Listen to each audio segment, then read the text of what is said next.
पढ़े। हाँ अर्पिता, नमस्ते। नमस्ते आंटी। नमस्ते सभी योगियों को। हम लोग गीता का 14वां अध्याय पढ़ रहे हैं। उसमें हम श्लोक नंबर 3 पढ़ेंगे, तीसरा नंबर श्लोक पढ़ेंगे। गुणत्रय विभागयो, विभाग का नाम है, अध्याय का नाम है। श्लोक नंबर 3 भगवान बोल रहे हैं। श्री भगवान उवाच मम योनिर्महद् ब्रह्म तस्मिन् गर्भं दधाम्यहम् सम्भवः सर्वभूतानां ततो भवति भारत। मम योनिर्महद् ब्रह्म तस्मिन् गर्भं दधाम्यहम् सम्भवः सर्वभूतानां ततो भवति भारत। हे अर्जुन, मेरी महत् ब्रह्मरूप मूल प्रकृति संपूर्ण भूतों की योनि है, अर्थात गर्भाधान का स्थान है, और मैं उस योनियों में चेतन समुदाय रूप गर्भ को स्थापन करता हूँ। उस जड़ चेतन के संयोग से सब भूतों की उत्पत्ति होती है। हरिओम।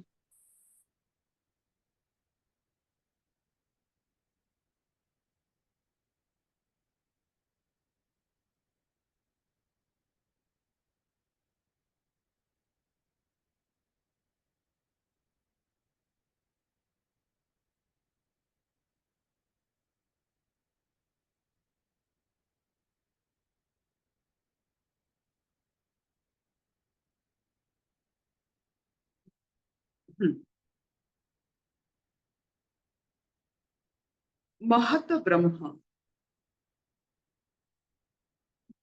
ब्रह्म महत ब्रह्म,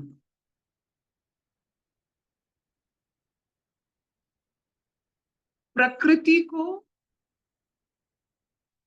महत ब्रह्म के रूप में सूचाया गया, सूचना दिया गया।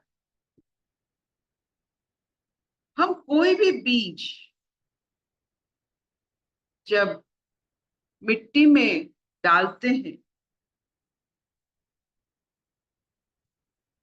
वो बीज और वो मिट्टी, जब ये मिलन होता है, प्रकृति और पुरुष का मिलन होता है, और उससे अंकुरित होता है पौधा। वैसे जब माँ की कोख में कोई बीज को हम डालते हैं, तो वो बीज जीवात्मा है, और इस जीवात्मा को जब प्रकृति रूपी मिट्टी में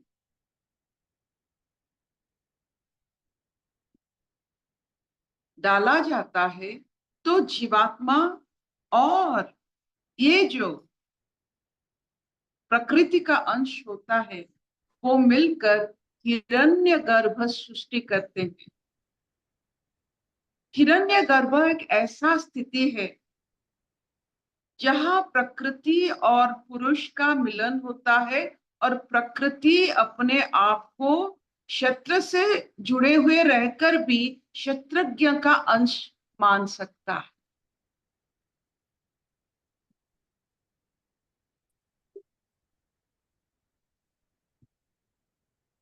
तो जो जीवात्मा इस गर्भ में रहकर भी प्रकृति को, अगर हम पूरा गर्भ माने, माँ की कोख के सिवा पूरा प्रकृति को हम अपना कोख माने, जीवात्मा और प्रकृति में रहकर भी अपने तत्व को जो जान सकता है,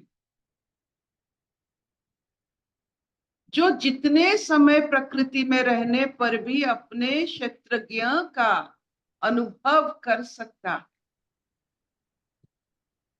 उसके लिए प्रकृति का कोई भी रूप प्रतिकूल नहीं होता है, सब रूप प्रकृति का अनुकूल होता है।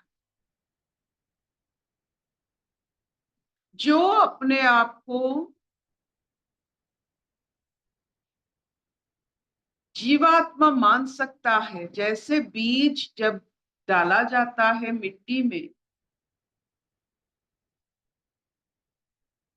उसका एहसास हम नहीं बता पाएंगे उसको क्या लगता है, लेकिन एक मिलन होता है। तो जो हमें जो मिलन हुआ है प्रकृति और पुरुष का, और हम शरीर और जीवात्मा का रूप ले रहे हैं, तो अगर हमें याद रहा कि हम जीवात्मा है, तो प्रकृति का जो अंश होता है हमारे ऊपर हावी नहीं हो सकता। पहचान लेते हैं प्रकृति महत ब्रह्म है, जितना दिखता है उतना जो नहीं दिखता है उसमें ज्यादा रहस्य है। तो अपने आप को जब ऐसे परिस्थिति में, सांसारिक परिस्थिति में हम अपने आप को चारों तरफ जकड़े हुए देखते हैं, एक मिठास भरा मुस्कान और एक ज्ञान भरा शब्द अहम ब्रह्मस्मि, ये मेरा स्वरूप। और ये जो सब हो रहा है हमारे अज्ञान के कारण हो रहा है। जितना अज्ञान उतना प्रकृति में विविधता, उतना क्लेश। जितना अज्ञान, जितना ज्ञान, प्रकृति भी महत ब्रह्म बन जाती है। मतलब हर समय आपको ब्रह्म की याद दिला देती है।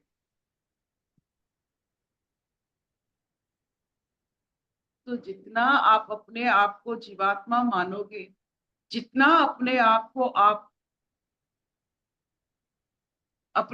को चेंजलेस मानोगे, जिसका कोई बदलाव नहीं हो सकता है, अहरह अविरल वो चलता रहता है, उतना समय आप देखोगे कि प्रकृति शांत।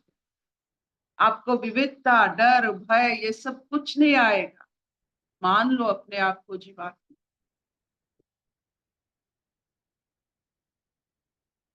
और सबसे बड़ी बात है, ये जीवात्मा कोई भी शीशे में नहीं दिखेगा। इसको दर्शन करते हैं, दृश्य नहीं है जीवात्मा, दर्शन है। मंदिर में आप जाते हो अपने इष्ट को देखने के लिए, मूर्त देखते हो, वो दृश्य है। उनका आशीर्वाद अनुभव करते हो, वो आपका दर्शन है।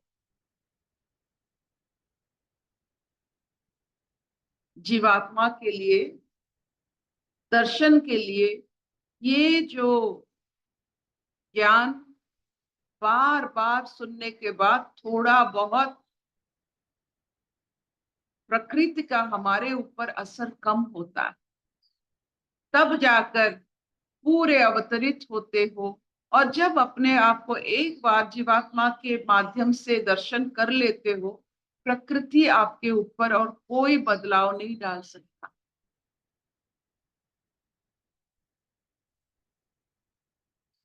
क्या इतना चलेगा?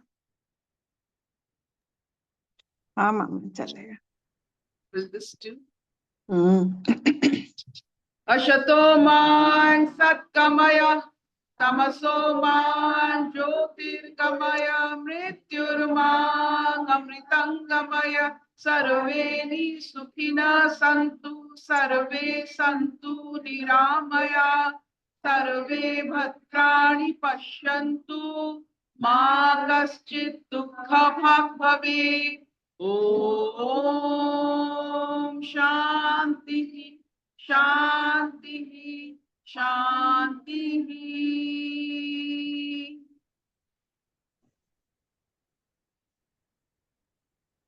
कोई प्रश्न?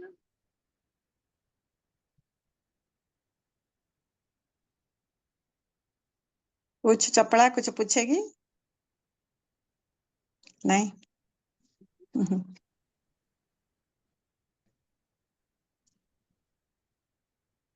चली गई अर्पिता।